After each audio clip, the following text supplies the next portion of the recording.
हमारे पास आजकल की जो सोसाइटी है कंटेम्परेटिव सोसाइटी है। कोई बंदा नहीं चाहेगा कि आप सक्सेस की ओर चले जाओ। ये टॉपिक है नीट के बच्चों के लिए, जो भी नीट के लिए प्रिपेयर करते हैं और वो स्ट्रगल करते हैं हम पढ़े और पढ़े कैसे। इनफैक्ट कोई इसके बारे में बात भी नहीं करता है प्रॉपरली। हमें करना चाहिए, स्टडी करनी चाहिए, कौन सा तरीका। हर एक चीज़ को अप्रोच करने के लिए एक स्ट्रैटेजी होती है, एक तरीका होता है, एक ज़रिया होता है। तो उसको यहाँ पे मैं दिखाने वाला हूँ। Trust me, nobody is going to talk about how you are supposed to approach any topic. So this video is going to be very useful, and I just request you to share this video to your near and dear ones जिनको भी need होगी। सो यहाँ पे मैं बता दूँ एक multi dimensional approach के बारे में। मल्टी डायमेंशनल होता क्या है, जैसे मैं बता दूँ हमारा अभी का जो स्टडी का जो अप्रोच है, जैसे मैं क्या बोलूँ आपको, आप ये अपनी जगह थोड़ा एग्जामिन करें, चेक करें इसको अपनी जगह कि जब भी हम कोई टॉपिक होता है हम इस टॉपिक को पढ़ते हैं, सिर्फ एक बार पढ़ते हैं। देखो, रिवीजन आप मल्टीपल टाइम्स करते हो, बट कहना मुझे ये है आप उस टॉपिक को सिर्फ एक एंगल से कवर करते हो। हमें क्या अप्रोच लेना है कि मल्टी डायमेंशनल अप्रोच होना चाहिए, यानी इस एक टॉपिक को हम चारों तरीके से हम कवर करें। वो कैसे करें, एक एग्जाम्पल के तौर पे मैंने यहाँ पे टॉपिक लिया है केमिस्ट्री के अंदर। एनसीईआरटी का यहाँ पे एक टॉपिक है। देखो यहाँ पे फिजिकल एंड केमिकल चेंज, ठीक है, ये एक टॉपिक है या फिर चैप्टर बोले तो क्लास सेवन्थ में इसको पढ़ा जाता है। तो फिलहाल के लिए मैं समझूं कि आप ट्वेल्थ आपने क्वालिफाई किया है और आप नीट के लिए प्रिपेयर कर रहे हो, आपको वहाँ पे कुछ फिजिकल एंड केमिकल चेंज का एक टॉपिक आ गया। सो इस टॉपिक को आप मल्टी डायमेंशनली कैसे करोगे।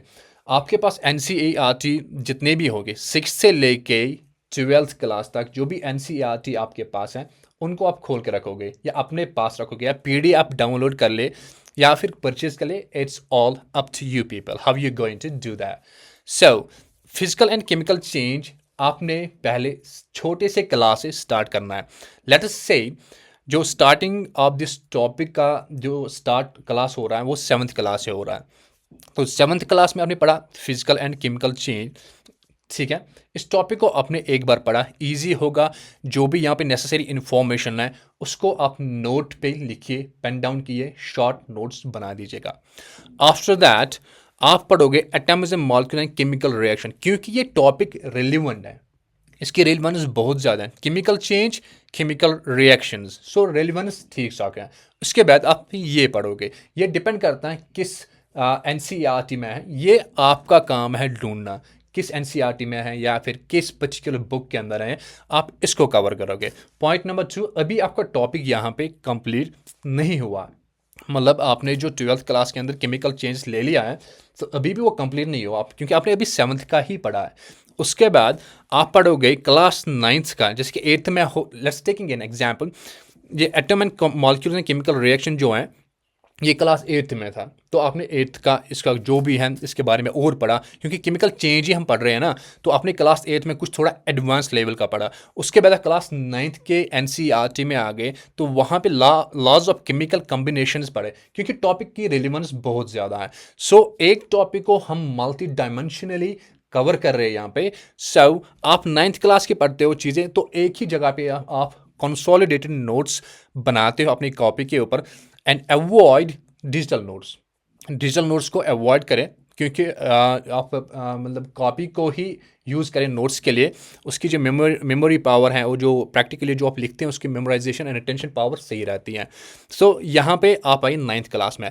फिर आइए क्लास 10th वाले, balancing chemical equations, class 10th। इसके बाद आपने एक और स्टेप ले लिया एक और क्लास में। दैट मीन्स आपने एक टॉपिक को स्टार्ट किया था 12th क्लास के, जो कि नीट वाले सब्जेक्ट के अंदर पर्टिकुलर केमिकल चेंज, और आपने इस पर्टिकुलर टॉपिक को कहाँ से कवर शुरू कर दिया, 7th से लेके 10th तक। अभी आप 10th वाले भी कवर कर रहे हो। ऐसे ऐसे एसिड्स, बेस एंड साल्ट्स हैं, आप इसको कवर करो, क्योंकि रिलेवेंस इनकी सेम है। This is what I am trying to tell you people. So इसके रिलेवेंस जो सेम है। उसके बाद प्रॉपर्टीज़ एंड यूज़, जैसे एक और साल्ट, जैसे कि साल्ट कुछ अगर ये डिफरेंट कॉन्सेप्ट होता है यहाँ पे, तो आप फिर से 7th पे चले जाओगे, फिर से 10th में। सो पीएच स्केल एंड इंडिकेटर्स, इसको आप पढ़ते हो क्लास 10th में। सो एक टॉपिक को आप 0 से स्टार्ट करते हो एंड हायर लेवल तक पूछते हो एक टॉपिक को, क्योंकि अभी आप क्या कर लेते हैं, क्लास 12th का आप पढ़ लेते, नीट का जो भी है आप पढ़ लेते केमिकल चेंज। आप बोलते मेरा टॉपिक मैंने पढ़ लिया, केमिकल चेंज पढ़ लिया, इट्स डन। नाउ आप क्या कर लेते हैं, एमसीक्यूज़ को सॉल्व करना शुरू कर देते हैं। पर अनफॉर्चुनेटली वहाँ पे आप एमसीक्यूज़ को सॉल्व नहीं कर पाओगे। रीज़न ये है आपका जो होल्ड है उस पर्टिकुलर टॉपिक के ऊपर वो लिमिटेड है। So that's why once you go through a particular process, you're starting from zero, the topic you're going to very depth, starting it from class 7th to class 12th, a particular one topic। आप बोलो आपका hold उस topic के ऊपर कितना होगा, ये आप डिसाइड कीजिए। उसके बाद में अगर यहाँ से बायोलॉजी का देख लूँ, जैसे कि क्लास 8th में हम प्लांट्स पढ़ते हैं, एनिमल्स पढ़ते हैं, सेल्स पढ़ते हैं उनके बारे में। तो सेल जो है, जैसे कि 8th क्लास से शुरू करें, 9th क्लास में सेल का टॉपिक देखिए, उसके रिलेवेंस क्या है।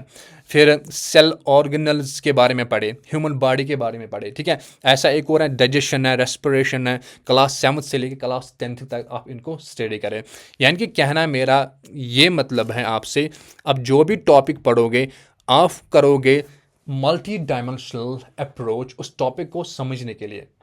जब आप एक टॉपिक को होल्ड करते हो, नोट्स बनाते हो, कंसोलिडेटेड नोट्स आपके बने, द पॉइंट नंबर 3 क्या है, अब आप प्रीवियस ईयर क्वेश्चन पेपर पे चले जाइए। जितने भी 10 या 15 साल के क्वेश्चन पेपर हैं प्रीवियस ईयर के, वहाँ पे आप चले जाए, इस पर्टिकुलर टॉपिक को वहाँ पे ढूंढे। जितने भी प्रीवियस ईयर क्वेश्चन पेपर आए हैं इस टॉपिक के रिलेटेड, ठीक है, तो उनको पहले बार वहाँ पे कोशिश करें सॉल्व करने की। अगर सॉल्व होते हैं तो सही, नहीं होता है कोई बात नहीं, तो उनको लिस्ट आउट कीजिए, उनमें से नोट्स निकाले, उनको लिख दिए उस पर्टिकुलर नोटबुक के ऊपर जिसके ऊपर आपने पहले से ही इस केमिकल चेंज के बारे में लिखा है। इसका मतलब है आपने मल्टी डायमेंशनल अप्रोच किया, आपने वो भी समझा एक एग्जामिनर क्या पूछना चाहता है सेल के बारे में, केमिकल चेंज के बारे में। आपने ये भी समझा कि इस टॉपिक को किस तरीके से इसके क्वेश्चन आ सकते हैं, यानी कि एक टॉपिक को आप रिवॉल्व कर रहे पूरे तरीके से। It means you are getting the depth knowledge about a single topic. And can you imagine tomorrow if you are being asked a single question about chemical and physical change, आपके पास कितनी depth information होगी उस time उस topic को solve करने में।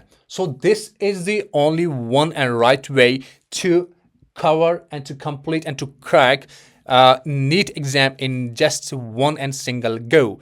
अगर आप सीरियसली पढ़ना चाहते हो, सीरियसली आपको काम करना है अपने ऊपर, so this is the right way to cover each and every topic. And यही सब आपको हर एक टॉपिक के साथ करना है, ऐसा नहीं कि एक टॉपिक के साथ, क्योंकि इसमें मेहनत लगती है मेरी जान, मेहनत बहुत ज़्यादा लगती है इसमें, क्योंकि you want become a doctor, you simply have to put your efforts, and effort is not like you keep working harder. No, work hard करना गधे करते हैं। You need to do smart work, and things will change, and start asking yourself every day, अपने आप को question करें। So definitely you're going to see a lot of changes, and trust me, no one is talking about this, क्योंकि NEET मैं मतलब बहुत सुन चुका इसके बारे में। बच्चे सुसाइड करते हैं, मतलब सही नहीं है ना ये चीज़ें। आप मेहनत करें, आप प्रोसेस को फॉलो करें, आप गोल्स को टारगेट ना करें, प्रोसेस को फॉलो करें। अलग टॉपिक है, किसी और दिन इसके ऊपर बात करूंगा मैं आपके साथ। तो बाकी इस वीडियो को शेयर करें, सब्सक्राइब करें, और आपका जो दिल करे वही करें, बट एटलीस्ट जो मैं बता रहा हूँ अप्रोच उसको फॉलो करें, ठीक है। नेक्स्ट अगर मुझे टाइम मिला तो मैं आपको बताऊँगा सिलेबस को हम कैसे पढ़ते हैं। जो भी नीट का सिलेबस होता है कम से कम 7 दिन के अंदर अंदर उसको पढ़े, like maximum time 7 days you have to give. Okay, so I am so sorry कुछ इलेक्ट्रिसिटी का इशू हो गया। बाकी आप टेक केयर करें, have a great day, bye.